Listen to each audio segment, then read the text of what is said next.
isn't just some creature lurking in the forest. It's about the monster that can wake up inside any one of us when we're pushed way, way past the breaking point.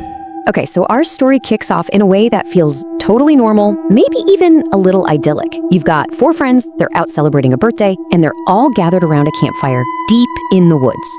Everything seems perfect, right? So, meet the crew: Shub, Kunal, Prashant, and Rishabh. They're out in this remote, snowy forest in Himachal to celebrate a birthday. And look, they've got the whole setup: a roaring fire, some food, drinks. I mean, it's the perfect picture of friendship. But as you can probably guess, something else is out there, just watching from the shadows, right beyond the reach of the firelight. So it gets to be around 11 p.m. and they all decide to call it a night, head to their tents.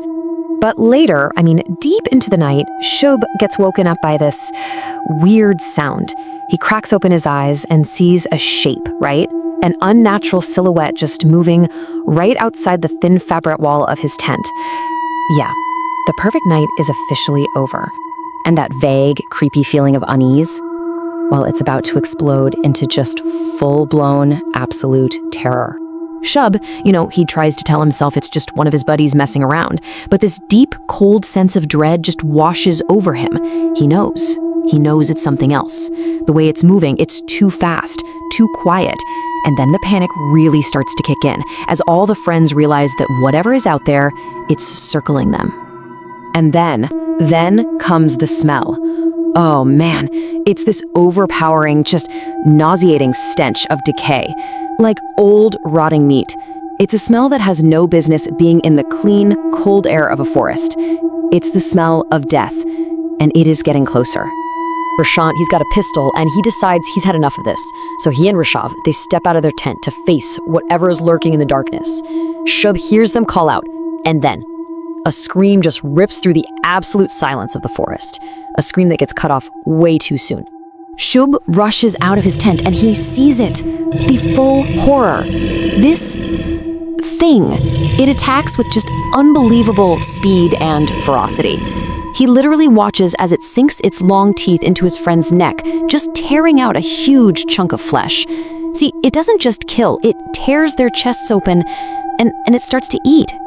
So, piecing it together from Shub's absolutely terrified account, this is what they were up against. A creature as tall as a tree, it had these razor-sharp nails caked in old dried blood and teeth like a wolf. This thing was not an animal. It was a predator, and it was designed for one thing and one thing only: to consume. Think about it. A monster that tall, that brutal, that just seems to appear out of nowhere. It makes no sense. It's not any known animal. So what is it? And to answer that, we actually have to take a step back in time to a whole different group of people who found themselves lost in the snow. See, the creature these friends ran into, it wasn't born a monster. It was made. And its origin story, well, that's where we find the real meaning of this legend.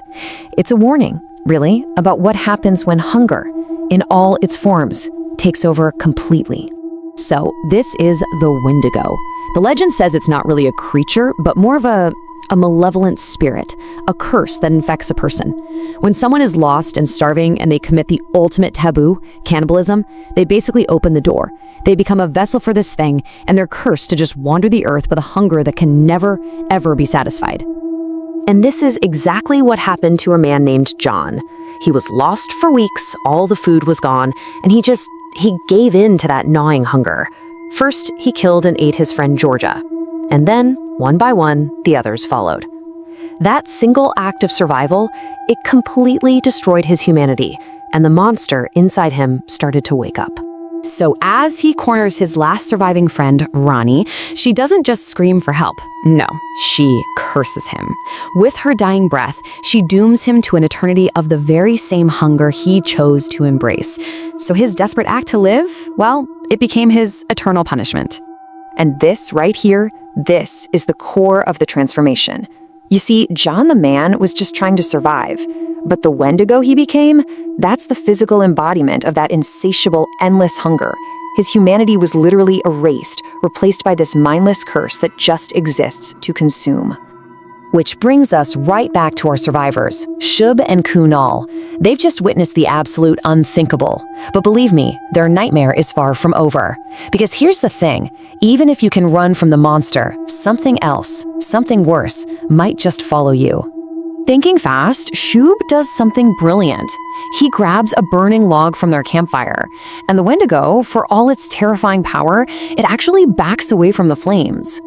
This gives them the opening they desperately need. They scramble to their car, they get the engine started, and they just peel out, leaving the monster and that horrible forest behind them. For just a second, they probably thought, we made it, we're safe. But then, as they're speeding down the road, Kunal just starts screaming in agony. He's clutching his body, yelling that it feels like he's breaking from the inside out. He's in the car, miles away from the creature. He should be safe, but something is terribly, terribly wrong. Shub slams on the brakes to try and help, but Kunal's pain just gets worse and worse. He's shouting that he can actually feel his own bones cracking and reforming under his skin.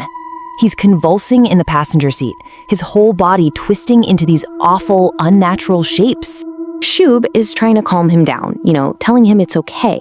But when Kunal looks up at him, his eyes are no longer human. And then this low, guttural growl escapes from his lips. It's the exact same sound they heard back in the forest. And in that one moment, Shub realizes with just pure, cold horror what's happening. And this reveals the true terror of the Wendigo. It's not just some monster you can fight or run away from. No, it's a plague. It's a curse that spreads. Somewhere in all that chaos, back at the campsite, Kunal was infected. The hunger, it's found a new host. And that is the final, horrifying question this story really leaves us with. You can escape the monster, sure, but can you escape the curse? Shub got away from the monster in the woods only to find himself trapped in a car with a brand new one. It just goes to show you the real horror isn't always the creature you can see. It's the evil you can't. An evil that can follow you all the way home and even hide inside your best friend.